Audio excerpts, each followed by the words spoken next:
Hello साथीहरू, good morning. के छ, हजुरहरू सन्चै हुनुहुन्छ? म चाहिँ धेरै समय पछाडि चाहिँ लङ भिडियो लिएर आएको छु, किनकि आजभोलि त्यति टाइम हुँदैन मसँग, बाहिर जाने पनि टाइम हुँदैन अनि घरमै बसेको कति भिडियो बनाउनु। त्यही भएर आज चाहिँ मेरो बर्थडे हो, त्यही भएर बिहानदेखि नै अब के गर्छु आज दिउँसोभरि, कसरी बर्थडे मनाउँछु भनेर चाहिँ हजुरहरूलाई म यो भिडियो मार्फत बताउन गइरहेको छु। अनि के छ, हजुरहरू सबैजना सन्चै हुनुहुन्छ? लाइभमा त म आइरहेको हुन्छु अनि लाइभमा आएर मलाई धेरैजनाले सपोर्ट गर्नुभएको छ, त्यसको लागि धेरै धेरै धन्यवाद भन्न चाहन्छु यही भिडियोबाट। अनि मेरो चाहिँ दिनको सुरुवात भइसकेको छ। म चाहिँ फ्रेस हुनको लागि बाथरुम गइसकेँ र मुख धोएर चाहिँ म आइसकेको छु। अनि भाँडा हेर्नुहोस् कति धेरै छ, हिजोको भाँडामा नमाजिकन सुतेको थिएँ, त्यही भएर अब भाँडा माझ्न स्टार्ट गरेँ। सबैभन्दा सुरुमा चाहिँ मेरो चाहिँ कस्तो घाँटी बसिरहेछ यो गर्मीले गर्दाखेरि, घाँटी बसेर बोल्न नि गाह्रो भइरहेछ। अनि भाँडासाँडा माझेँ, त्यस पछाडि बेड मिलाउन लागेँ। अनि बेड चाहिँ मलाई एकदम राम्रोसँग मिलाउनुपर्छ, त्यही भएर बिहान उठेर सबभन्दा पहिला राम्रो बनाएर बेड मिलाउँछु। यो चाहिँ दिनदिनैको काम हो मेरो, आज मात्रैको होइन। र बेड मिलाइसकेँ अनि बेड मिलाइसके पछाडि रुम पनि सफा गर्नुपर्छ, दिनदिनै सफा गर्छु म, त्यही भएर आज पनि दिनदिनै जसरी नै रुम सफा गर्छु, कुचोहरू लाउँछु, झाडुहरू लाउँछु। अनि त्यस पछाडि त्यहाँ कपडाहरू धोएर राखेको थिएँ, त्यो पट्टाएकै थिएन, अल्छी लागेर अनि कपडाहरू पट्टाएँ। अनि त्यस पछाडि अब आज बर्थडेको दिन मन्दिर चाहिँ गइएन साथीहरू, त्यही भएर घरमै पूजा गर्नु पर्यो भनेर अनि पूजाको भाँडाहरू माझेँ अनि सरसफाइ गरेँ, टिलिक्क टल्काएँ पूजाको भाँडा। अनि हेर्नुहोस् त सानो मन्दिर छ मेरो।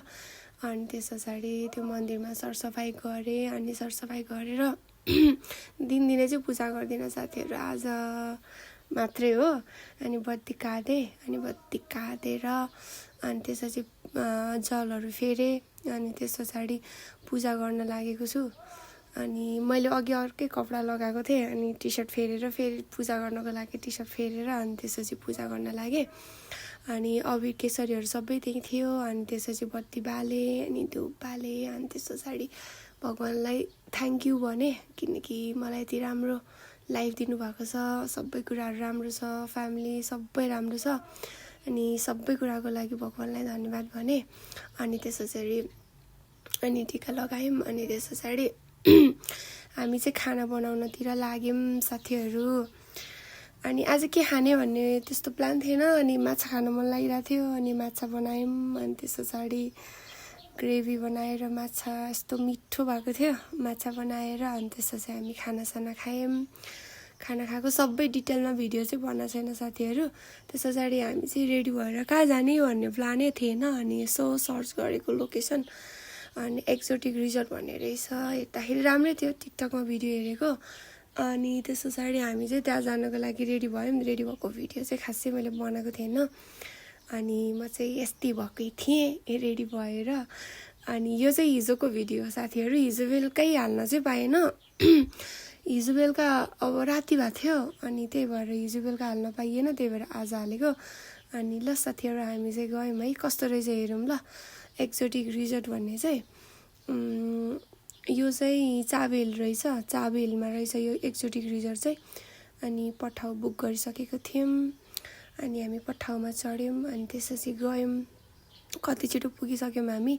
यो चाहिँ चाबेलको गणेश स्थानमा एउटा 99 सर रहेछ, त्यसको चाहिँ टप फ्लोरमा रहेछ यो रिजोर्ट चाहिँ। हेर्नुहोस् त कति झिलिमिली छ, पुरै तिहार आए जस्तो झिलिमिली। हेर्नुहोस् त कति राम्रो गार्डन रहेछ टप फ्लोरमा। अनि बस्ने ठाउँहरू पनि एकदमै धेरै राम्रो अनि लाइभ म्युजिकहरू पनि हुँदो रहेछ। अनि हजुरहरूलाई सुन्न मन लागेको गीतहरू सुन्न नि पाउनुहुने रहेछ। अनि त्यसपछि हामीले चाहिँ फर्स्टमा चाहिँ प्राउन मगाएको थियौँ, त्यहाँको अब अलिकति युनिक डिसहरू के रहेछ भनेर हेरेको, हामीलाई चाहिँ यही लाग्यो, प्राउन लाग्यो। अनि त्यसपछि प्राउन मगायौँ। अनि अर्को हाम्रो अरू के मगाएको थियौँ बिर्स्यौँ, खाएर सबै ठिकै थियो, मिठै थियो दियोस् त्यहाँको। अनि हामी सबै खाएर पनि सक्यौँ। त्यसपछि हामी चाहिँ बाहिरतिर अब फोटोहरू भिडियोहरू बनाउनुको लागि बाहिरतिर निक्ल्यौँ। पानी परेको थियो एकदमै धेरै, त्यो पानी परेको कारणले गर्दा हामी चाहिँ भित्रै बस्यौँ कि, नभए चाहिँ बाहिर बस्नुको मजै छुट्टै हुन्छ नि त साथीहरू। हेर्नुहोस् कति राम्रो गार्डन छ, यो चाहिँ टप फ्लोरमा होइन, एकदम पानी आएर हावाहुरी चलेर कस्तो भएको थियो के फ्लावरहरू थियो अनि बस्ने ठाउँहरूको व्यवस्था एकदमै धेरै राम्रो थियो सबैभन्दा युनिक चाहिँ के हो भन्दाखेरि इन्द्रेणी परेको थियो क्या आज कस्तो रमाइलो भएको थियो हेर्नु न इन्द्रेणी पनि देखिएको छ त्यहाँनिर कस्तो मजाले क्लियरली देखिएको छ यो ठाउँबाट चाहिँ काठमाडौँको भ्यू चाहिँ एकदमै राम्रो देखिँदो रहेछ स्वयम्भू जानै नपर्ने रहेछ क्या साथीहरू यसबाट चाहिँ एकदमै राम्रो काठमाडौँको भ्यूहरू देखिने रहेछ अहिले पनि कस्तो थोरै थोरै पानी परिरहेको थियो इन्द्रेणी कस्तो राम्रो भएर देखिरहेको थियो पारिपट्टि अनि बस्ने ठाउँहरू एकदमै राम्रो व्यवस्था थियो र हामी चाहिँ घुम्यौँ फोटोसोटो खिचेर त्यस पछाडि हामी फर्क्यौँ थ्याङ्क यू फर भिजिटिङ भनेर लेखेको पनि थियो र यहाँ मुनि चाहिँ 99 सप रहेछ क्या अनि मलाई चाहिँ के रहेछ यसमा भनेर यसो गएको जस राम्रै थियो यहाँनिर 99 सपमा चाहिँ सामानहरू हजुरलाई जे पनि